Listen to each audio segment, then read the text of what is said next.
Karena itu ilmu agama itu sebab keteguhan. Hanya saja menjadi masalah di sini, itu cara menuntut ilmunya. Ini menjadi masalah. Belajar tapi tidak ada caranya. Tidak ada etikanya di dalam belajar. Tidak ada tahapan-tahapannya.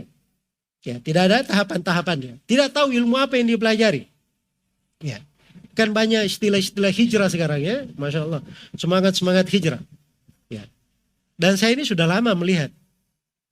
Sudah sudah lebih 20 tahun. Melihat orang-orang yang berhijrah. Ya.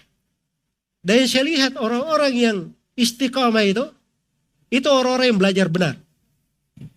Orang-orang yang belajar benar. Adapun kalau dia cuma belajar, datang satu kali, senang hadir, membesarkan kajian, hadir di tematik, ya, hadir tematik, itu biasanya lambat perkembangannya. Dan saya beritahu yang tadinya hijrah-hijrah seperti itu, tiba-tiba ikut demo-demo, ikut gini, gaya belajarnya seperti itu. Tidak ada yang belajar kitab, tidak ada yang belajar di pokok akidah ahli sunnah. Andai kata yang mengajarinya, dari awalnya diajari akidah ahli sunnah, kamu mau hijrah, belajar akidah yang benar. Dia akan istiqamah. Tapi yang menjadi masalah hijrah itu, dari sesuatu yang tidak disenangi, dikasih ayat-ayat hadits supaya dia senang pindah ke sini. Itu memang tahapan di dalam menasihati, tapi bukan cara membuat orang istiqamah. Bukan cara meneguhkan orang, menegarkan orang di atas sunnah. Ingin membuat orang tegar di atas sunnah, diberi ajaran yang benar. Ini akidah Islam. Ini yang diwarisi dari masa Nabi sampai hari ini. Ini yang dipelajari oleh para ulama. Ya. Dia pelajari semua itu, maka menghadapi fitnah-fitnah dia akan tegar. Dia akan teguh. Dan saya lihat teman-teman yang sudah selesai baca kitab ini, baca kitab itu, Masya Allah. Wajahnya itu dari puluhan tahun, dari belasan tahun sampai hari ini masih kita lihat. Masih kita lihat. Istiqamah. Ya. Dan itu suatu hal berjalan dari masa dahulu. Seharusnya saya tidak usah memberikan pembuktian di masa sekarang. Sebab ini adalah jalan yang meyakinkan. Jalan meyakinkan. Dan itu jalannya Nabi SAW mendidik para sahabatnya. Dan itu jalan para sahabat. Mendidik para tabiin, itu jalan para tabiin. Mendidik para tabiut tabiin, itu jalannya para tabiut tabiin. Mendidik para imam yang datang sampai hari ini. Guru-guru kita, para ulama yang memang sangat lurus di atas jalan, mendidik umat seperti itu. Iya. Mau siapa yang paling dekat? Syekh bin Baz rahimahullah. Syekh bin Baz itu beliau memang ada tugas ya, pekerjaan sebagai seorang mufti, orang resmi di pemerintahan, memberikan fatwa. Tetapi beliau itu selalu mendidik manusia menyelesaikan buku-buku. Ada pelajarannya setelah subuh. Ada pelajarannya setelah duhur.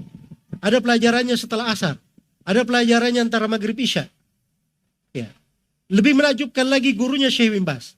Syekh Muhammad bin Ibrahim al-Syekh. Ini yang mencetak hampir semua ulama di Saudi yang terkenal sekarang ini. Itu murid beliau.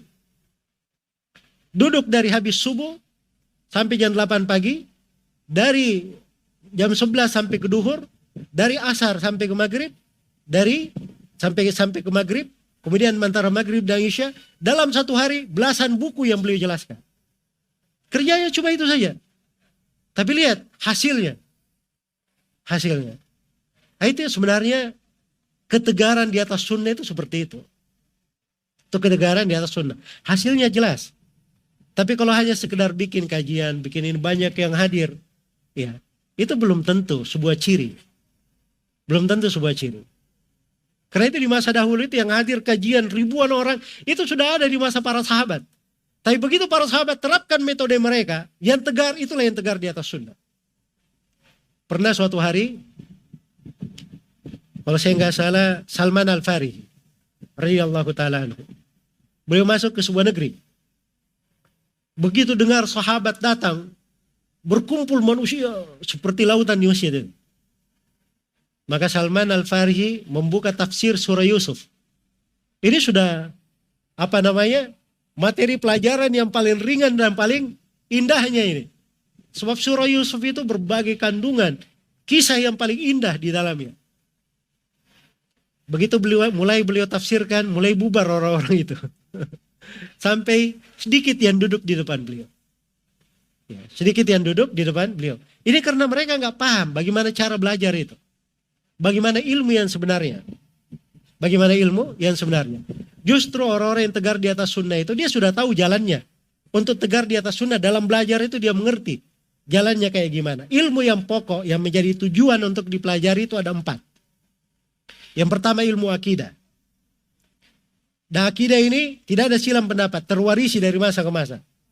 Yang kedua adalah ilmu tentang tafsir ayat-ayat Al-Quran. Dan yang ketiga ilmu tentang hadits-hadits Rasulullah Sallallahu Alaihi Wasallam. Sabda-sabda beliau, ucapan-ucapan beliau, hari-hari kehidupannya. Kemudian yang keempat ilmu tentang fikih dan rinciannya. Ya kalau sudah masuk di 4 ini ilmu pokok yang dipelajari. Selain daripada itu namanya ilmu alat. Alat untuk sampai kepada 4 ilmu ini. Makanya kita belajar bahasa Arab supaya bisa memahami 4 ini. Kita belajar ilmu usul fikih supaya bisa mengerti pembahasan fikih. Kita belajar ilmu usulul hadits supaya bisa mengerti pembahasan hadits. Kita belajar ulumul Quran, ulumul tafsir supaya bisa belajar ilmu tafsirnya. Ya, dan ilmu itu harus diambil dari guru. Harus diambil dari guru. Ya, jangan merasa otodidak. Jangan merasa pintar. Tidak ada orang yang belajar itu, dia sejenius apapun, pintar apapun, lalu dia katakan saya tidak perlu guru. Tidak. Betul ilmu itu sekarang semuanya sudah dibukukan. Ada di buku. Tapi kunci-kunci di dalam memahami buku itu masih ada di dada-dada para ulama. Dan itu selalu diwarisi dari mulut ke mulut. Iya. Diambil dari guru. Diambil dari guru. Nah di sini letak banyaknya kekeliruan karena cara belajarnya itu tidak di atas jalannya yang dijalani oleh para ulama Islam. Baik.